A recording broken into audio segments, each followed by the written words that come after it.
Episode number 41, featuring the very talented Janice Elijah-Kim, my scene partner for our upcoming future show, Room for Only Two.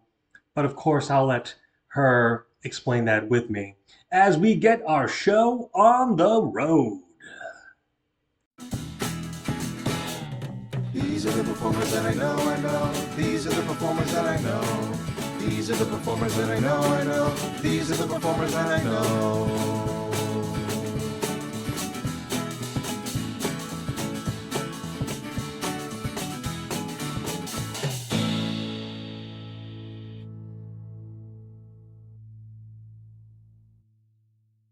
Welcome, folks. Welcome to another fantastic episode of The Performers I Know. This is episode number 41.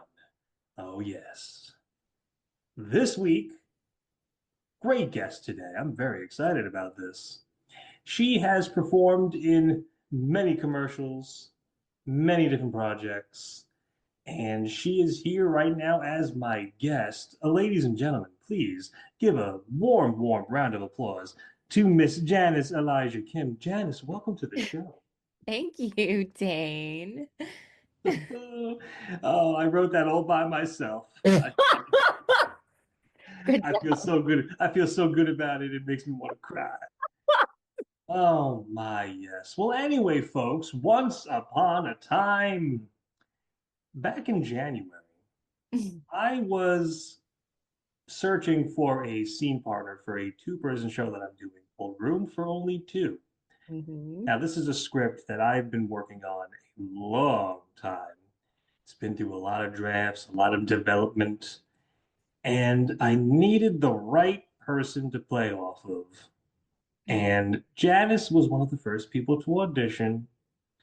And the fact of the matter is, folks, she nailed it. Like, hit it out of the park, home run, super smash. Every character was different every once. And I was like, if I don't cast this person, I'm going to be making the biggest mistake of my life. Thank you, Dane. So, Janice, my first question to you, as I ask all of my guests, what got you bitten by the performance bug? What got you into acting and theater and film and all that great stuff? Oh my goodness. Okay, well, I started in high school. I did all four of my high school theater plays, and I just loved it. To be totally honest, I decided not to pursue acting like during college and afterwards. Like I actually went into the corporate world because I allowed all of the outside voices get to me in terms of like, don't be a freelance artist. You can't survive as a creative. You need a stable 9 to 5 and to climb the corporate ladder. And I did fall into that. Um, so then I came back to my first love of what I really want to do in with my life. I came back to it after during COVID, to be totally honest.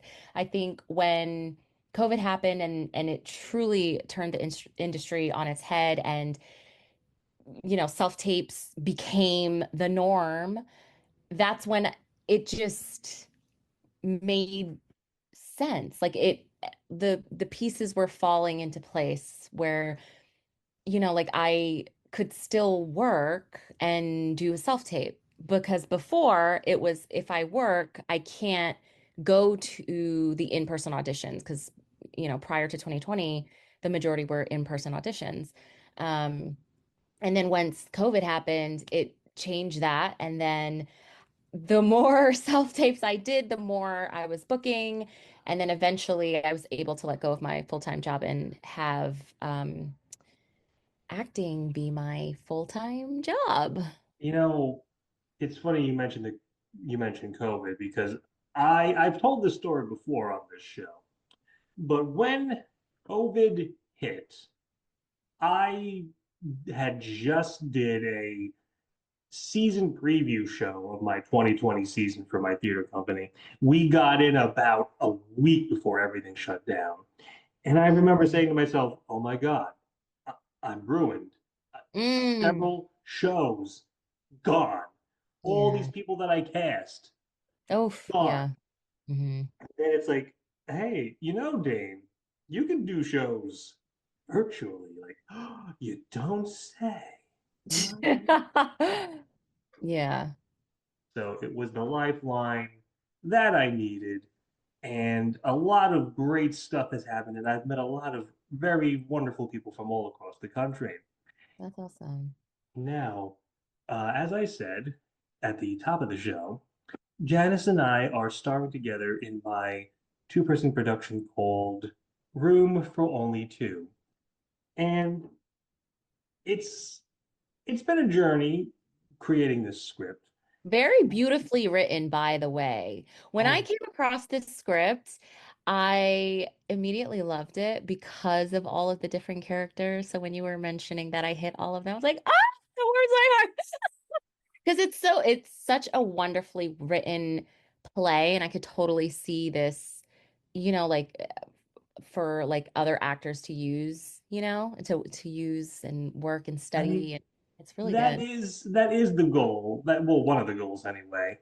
Not just to perform it, but to license it out to other Yeah. people. And Hmm. I, when I envisioned the role of woman, as the character is called, Hmm. I was just like, this has to be a chameleon, somebody who can play housewife, who could play meek, who could play seductive, who could just turn it on and off like a faucet. And Janice was able to do that in spades. Was that really what was that But what sorry, I want to add something because I really, because we mentioned that I was in the corporate world, and then, I feel like I had like 10,000 lives between high school and at this moment in time. So even though I did not like act from day one to day, I think because I had all of those life experiences, I really do think that's why it came natural to take on those different roles and different lives and different characters in the play that you wrote. I mean, I auditioned a few different people, and it was a case of like, okay, well, this person is good, but they're just doing the same thing. They're not switching up the characters. And when Janice came in for the callback, and it was just clicking, clicking, clicking. I'm like, nope, this is it. I knew it. I knew it from the start. So, yes, we are in the process. As we record this, it is the 21st of February. We are in the process of getting this workshopped. And actually, Janice has already helped me tremendously because she kind of gave me the kick in the pants that I needed because the two of us were having a conversation and I was talking about a festival that I wanted to put the show in. And I was just like, well, this festival is called Broadway Bound. And one of the rules is the show cannot have a vague ending. There has to be, the ending has to be clear. And Mhm. originally, I had this show and on a very vague, like, oh, what's going to happen? Ooh, Twilight Zone kind of thing. Which is cool. It was still a cool ending, by the way. Well, and I was sitting there like, well, I don't know. I don't know. And Janice was just like, Dane, it you got it. If you really want to get into this festival, you got to do it. You got to jump off the deep end. I'm like, Janice, you're right. And I, Because I know that when you are a writer and you spend all this time into creating something, it turns into your child, it's your baby. So when you pour all your blood, sweat, and tears into a piece of work, and then it's hard for you to look at that and say, it's not, like it's like my baby is perfect. My baby is so gorgeous, so it well, can do no wrong. And then but once you finish writing or, creating or whatever it is, at that point, as like tying it to this play, if you want it to, go off into the world, you have to let go of it as your baby and you have to put on the producer hat. And, like if this festival is saying the ending has to be this way, then okay, Dane, we gotta shift gears here and put on our producer hats because if we want this to go far, then like we I gotta. will say I think the ending now is a lot better than it was. Not to say that it was a bad ending originally. I thought I enjoyed it, but I'm like, it's even better now. Yeah, I love That's ending now. wonderful. Janice has done a myriad of commercials over the last few years. Amongst the many things that she's done, ADP payroll, Zing coffee, Workhuman, Barefoot wine, Blue Apron, Care.com, Charity Water, Visiting Angels Caregiver, ZocDoc, JP Morgan and Chase. Ooh, that's a mouthful. So many different, and it seems like a lot of it skews comedic. Yes, okay, yes.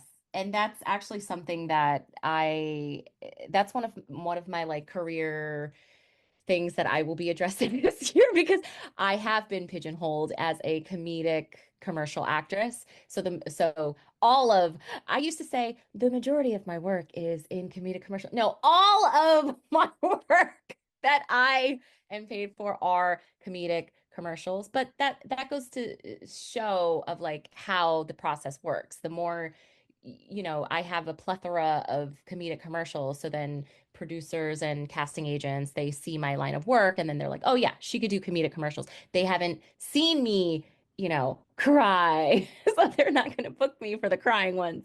But like if I want to pivot into theatrical, like TV and film, which is actually my trajectory of what I want to do, I have to make those moves and what that looks like for me is to um, pitch myself to theatrical agents that are familiar with my work, or I would have to position myself with doing more short films and just like beefing up my reel to show that I can do that, and then I can send that to theatrical agents to try to, get an agent and then start getting more self-tape auditions for theatrical TV roles. Indeed. Hmm. But you see, folks, to show just how awesome Janice is, she doesn't just do acting and theater. She's also a very skilled entrepreneur. Now, I don't know, you can correct me if this is something that's old news, but you have something called Junior Prodigy Music? .com. Yes, I created Yes. Could you tell a us a little curriculum. bit about that? Sure. Like I said, I was not always an actor. And one of the things that I learned from my time as a working at a beauty company, I used to work at Carol's Daughter, and my boss, she did tons and tons and tons of entrepreneurial speaking engagements. So I have been exposed to literally dozens and dozens of entrepreneurial events. So that really sparked that continuation of my career. After I left Carol's Daughter, I created a curriculum for early education. So like 3-year-olds, 4-year-olds, 5-year-olds, which is not typically the age that Americans start teaching their kids piano. So I created curriculum for like preschool age kids to read music and play piano because I had that need because I wanted to teach my son. I have a son named Noah. I wanted to teach him piano and there were no preschool books to teach a 4-year-old how to play piano. So I made it myself. And not only, ladies and gentlemen, was she teaching Noah, Noah seems to appear in all these lesson videos, as I can, Yeah. I'm looking, Yes, free labor. but I believe you told me that he is also an Is aspiring actor. Yeah, he's an actor too. He's on an episode of Sesame Street. And then he does like family roles with me whenever I book family roles. So he's in a Giant Foods ad. Yeah. Yeah, he likes it. Well, actually, a lot of the kids that I've worked with have done one of two things, it seems. Either Evil Lives Here or Sesame Street. Ah, okay. Yeah, I see that on Actors Access a lot. Evil Lives Here. I mean, it's funny. It's just like, okay, kids, on Monday we're gonna learn about the letter Q, and then on Tuesday it's gonna be about your parents killing You're each gonna other. die. Wow, cool, cool, cool, cool. Great contrast, you got to be versatile as an actor. So I'm just I'm just imagining if Noah was in both those things and he's on the no. set of Sesame Street and he goes up to Cookie Monster like Cookie, I've seen some things. You better not steal my cookies or else I might have to kill you. And then I'll be on Evil Lives Here. That's funny. But no, he's not. He has not been on Evil Lives Here. How did what got him started into it? Did he come up to you and say, "Dearest mother, I'd like to be an actor," or did it come a Um, little more in a different way? I don't think he had a choice. I'm going to be totally transparent here. He didn't have a choice because I needed those roles. And it would say, oh, do you have a 5-year-old child? Yes, I do. Here he is. Book me. It was more for me. It was more for me to book those jobs. And then through exposure is how he became interested, and he's done background work in TV shows and stuff, but it really came from my need. I needed him to be my scene partner. Is how I that began. mean, you did say he's played family, so you could technically say that he was a scene partner. Yeah, yeah. He's my scene I partner. mean, it's I'm looking at all of these different. I mean, besides the myriad of commercials, I see something called "We Are Spidey," Oh, and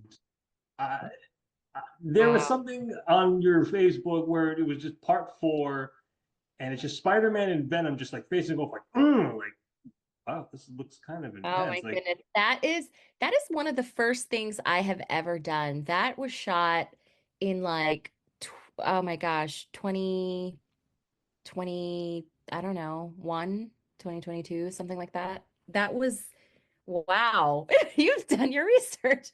Yeah, so when I first started, because obviously I didn't have, when you're first starting out, you don't have a reel, you don't have anything.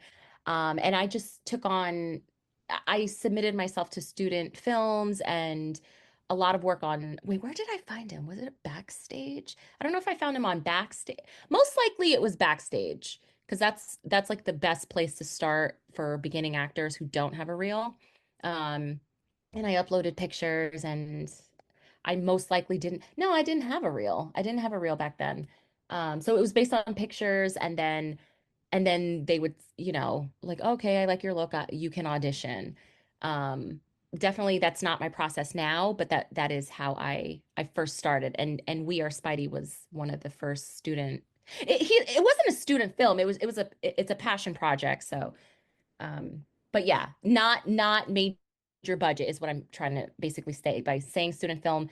I'm just saying like very, very low budget, not paid. Basically, I was not paid to do that, and we're but gonna that was pay you in started. Yeah, exposure. right. But Well, but I got footage from that, and just slowly building, bit by bit by bit. Yeah, yep. It looks like you played Black Widow. I did. Lovely, lovely stuff. Was it an interesting shoot? It was, yeah, because you know what? That showed me something that comes up later in your acting career, that you need to create your own work. If there's periods of where you're not working and you're not being creative, like you need to create your own work, which you, Dane, are like the master of. So I'm not even gonna talk about that because you like Dane. Well, You know, for real. You oh, you are the oh, master of creating work. Fish, Fishaw, you flatter me, madam. Oh my goodness. Yeah. But yeah, that it was the first time coming back into the industry where I saw someone who was not backed by, like, oh, I have a, $5,000 through, I don't know, whatever, a $100,000 budget, whatever. Like it was the first time that I saw somebody that, oh, it's really not that difficult. You put energy into writing a script, you put energy into producing it, and producing it is just renting a space, hiring actors, going on backstage and finding actors, having, like you wear those hats and then you just do it. And that was the first time that I my first exposure of seeing somebody actually do it, just do it. Yeah. You know, I was mentioning before about a lot of the kids that I've worked with virtually and in person too. A lot of them have told me interesting stories about student films, like a lot of these like college uh Mm-hmm. films. Yep. Um, one of my kids, his name is Sammy Wade.